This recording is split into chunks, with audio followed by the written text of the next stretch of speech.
Bonjour à toutes et à tous, moi c'est David et je suis ravi de vous accueillir ici sur cette chaîne David Pronofoot, une chaîne de passionnés de foot. Soyez là ou le bienvenu.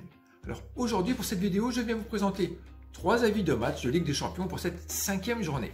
On fera un point rapide sur le dernier prono collectif de la chaîne et aussi on remettra le maillot de Messi à gagner dans un exercice de score correct.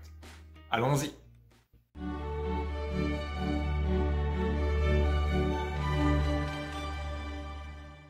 À la suite de l'annulation de la rencontre olympienne entre bien sûr l'OL et l'OM à cause de la projection d'une bouteille d'eau dans la tête de Dimitri Payet et des insultes, le prono collectif donnait une victoire lyonnaise avec 56% des votes et tout simplement en stand-by. Que fera une bête? On verra. Allez, dans l'intro, je vous ai dit qu'il y avait le maillot de Messi à gagner. En fait, ce maillot a été gagné par Rosario, un de nos abonnés, qui souhaite tout simplement le remettre en jeu avec une condition particulière. C'est qu'il va falloir trouver 3 scores corrects des 3 matchs que je vais vous présenter brièvement pour gagner ce maillot. Et on commence par un Chelsea-Juventus. Et oui, un match loin d'être facile, je n'ai pas choisi par hasard. Peu d'équipes ont remporté leur match à l'extérieur ce week-end dans les championnats européens principaux. De belles écuries telles que le Bayern de Munich, Manchester United, le RB Leipzig, Villarreal ont calé. Le week-end dernier, Chelsea s'est déplacé à Leicester et l'a remporté sur le score de 3-0. Et la Juventus également s'est déplacée à la Lazio et l'a remporté sur le score de 2-0 avec 2 pénaux transformés par Bonucci. Au match aller, la Juventus l'avait remporté sur son terrain sur le score de 1-0 grâce à un but de Chiesa, malgré une possession de balle des 2 tiers du temps des Blues. Aujourd'hui, Chelsea devra jouer sans Kovacic et sans son buteur fétiche Lukaku, toujours indisponible.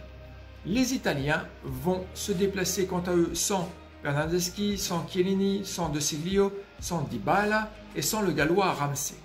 Un point important quand même à tenir pour cette rencontre, c'est que la Juventus est déjà qualifiée pour la suite car elle a remporté ses 4 premiers matchs, donc un perfect. Fera-t-elle une fleur à l'équipe britannique? Perso, je vois tout de même la victoire des Blues dans leur joli stade de Stamford Bridge. Ensuite, ça sera le second match, également un match de mardi soir qui ne sera autre que la rencontre entre Lille et le RB Salzbourg. Le week-end passé, dans leurs championnats respectifs, ils ont tous les deux pris le point du match nul. Le LOSC en se déplaçant sur le rocher monégasque et Salzbourg à domicile contre l'équipe d'Admira, une belle contre-performance pour ces Autrichiens. Au match aller, le RB Salzbourg l'avait remporté chez lui sur le score de 2-1. Alors concernant le classement, les Autrichiens sont premiers avec 7 points, les Lillois sont seconds avec 5 points et juste un peu derrière eux à égalité de points à Wolfsburg. Dans ce match, il ne faudra surtout pas se louper car dans ce groupe G, c'est assez équilibré, sans oublier Séville qui a l'expérience de ce type de compétition. Pourtant, cette rencontre peut paraître assez équilibrée. Oui, je m'explique. À domicile, Lille a fait 2 nuls sans marquer un seul but et bien sûr sans en prendre un. Alors que les Autrichiens à l'extérieur, c'est un nul et une défaite, oui. Mais ils marquent très souvent à l'extérieur. Avec une équipe lilloise qui prend un but en moyenne par match après la 75e minute, elle reste tout de même invaincue depuis 7 matchs à domicile.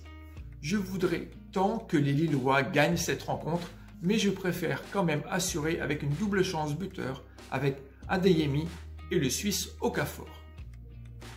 Et nous arrivons à la dernière rencontre qui se passera le 24 novembre. Un jour à retenir car c'est le jour où je fêterai mes 46 ans. Nous avons le PSG qui se déplace dans l'Etihad Stadium de Manchester City. Le week-end passé, City l'a remporté sur le score de 3-0 contre les Blues d'Everton. Et les Parisiens, eux, quant à eux, ont gagné sur leur terrain sur le score de 3-1, malgré qu'ils étaient réduits à 10 avec le rouge de Navas vers la 75e minute. J'ai regardé ce match contre Nantes et je n'ai pas trouvé très classe ce match pour une équipe européenne. Même si Messi a réussi à marquer son premier but, on en a beaucoup discuté dans le chat de Channel Stream, dont je salue d'ailleurs les copains là-bas. Et si vous n'avez pas Bein, pas Canal ou RMC Sport, vous pouvez toujours trouver ces chaînes sur ce site de streaming sportif. Le lien se trouvera tout simplement dans la description. Allez, pour rappel, Manchester City est tout de même le leader de son groupe avec 9 points au tableau, suivi du PSG à 8 points.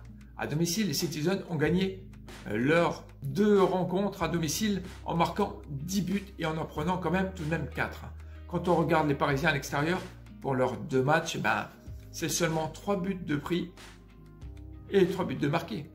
Au match aller, le PSG avait tenu en échec cette équipe britannique en l'emportant sur leur pelouse sur le score de 2-0. Et le point important sur la rencontre à venir, c'est surtout l'absence importante de De Bruyne du milieu offensif qui se trouve positif au Covid. C'est Pep Guardiola qui l'a annoncé vendredi soir en conférence de presse. Mais ils pourront tout de même compter sur l'intrépide Bernardo Silva. Les books donnent une victoire à City à la cote de 1,25, le BTTS et le plus de 2,5 buts tournent autour de 1,55. Paris n'a jamais gagné à City, je partirai vers la victoire de Manchester City. Maintenant, je vous invite à laisser vos commentaires pour les 3 scores corrects avec les matchs Chelsea-Juventus, Lille-RB Leipzig et Manchester City-Paris Saint-Germain. Je vous rappelle que c'est tout simplement la volonté du dernier gagnant de ce maillot de Messi. Si bien sûr il n'y a pas de gagnant lors de cette session, il sera tout simplement remis en jeu pour la prochaine journée, la dernière d'ailleurs, et on reviendra à 2 scores corrects. Merci d'avoir regardé cette vidéo jusqu'au bout. Je vous dis à très bientôt. Je vous souhaite de passer une bonne semaine. D'ici là, prends soin de toi et de tes proches. Bye!